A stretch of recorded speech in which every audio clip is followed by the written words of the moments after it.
Лето с пользой и выгодой. В этом году в Инте трудоустроят 350 несовершеннолетних, а 170 из них уже присоединились к отряду мэра и взяли на себя заботу о городе. Блюстители чистоты приступили к работе только в середине мая, а скверы и улицы Инты уже стали заметно чище.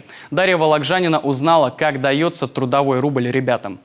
Уже более 10 лет юные интинцы стараются посвятить часть своих летних каникул на благо родного города. Уверяют, полезное всегда можно совместить с приятным.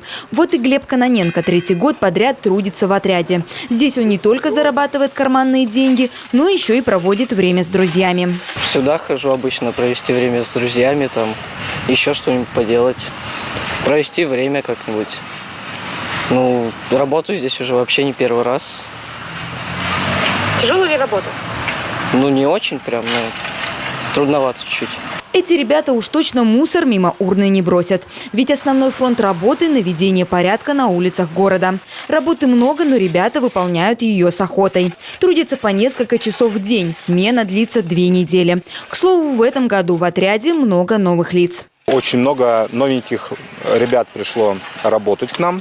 Ребята хотят заработать денежки и потихонечку начинают вливаться в коллектив и работать все вместе.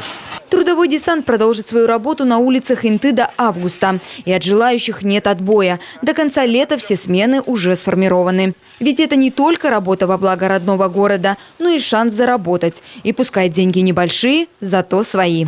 Дарья Вологжанина, Павел Королев, Наталья Думих, Евгений Михалкович, телеканал Юрган, Инта.